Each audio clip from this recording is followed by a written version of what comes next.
اپنی حلال کمائی کرو کہ میرے نبی کا فرمان ہے جو صبح سے شام تک حلال کمانے میں تھکتا ہے اس دن کے سارے گناہ معاف ہو جاتے ہیں۔ سعد بن معاذ بیٹھے تھے، ان کے ہاتھوں پر اللہ کے نبی کی نظر پڑی تو ہاتھ بڑے سخت تھے، تو آپ نے کہا سعد تیرے ہاتھ اتنے سخت کیوں ہیں؟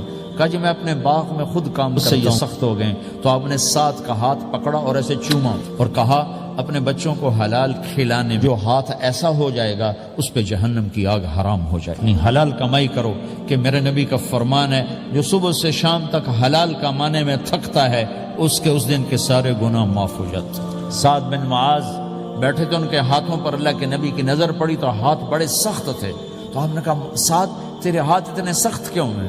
کہا جی میں اپنے باغ میں خود کام کرتا ہوں، سخت ہو گئے۔ تو آپ نے سعد کا ہاتھ پکڑا اور ایسے چوما اور کہا اپنے بچوں کو حلال کھلانے جو ہاتھ ایسا ہو جائے گا اس پہ جہنم کی آگ حرام ہو جائے گی۔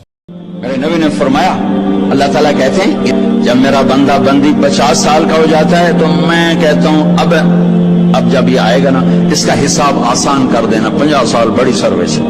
جب وہ 60 سال کا ہوتا ہے اور کام کرنے کی طاقت کمزور پڑتی ہے، گورنمنٹ ریٹائر کرتی ہے، تو اللہ تعالیٰ کہتے ہیں اس کے دل میں میری محبت ڈال دو۔ جب وہ 70 سال کا ہوتا ہے تو اللہ تعالیٰ سبحان اللہ 70 سال کا ہوتا ہے تو اللہ کہتے ہیں لو بھائی میں بھی اس سے پیار کرتا ہوں، میرے فرشتوں تم بھی اس سے پیار کرو۔ جب وہ 80 سال کا ہو جاتا ہے تو اس وقت اللہ کہتا ہے اللہ اکبر، مجھے میری ذات کی قسم 80 سال کے ایمان والے کو عذاب نہیں دوں گا۔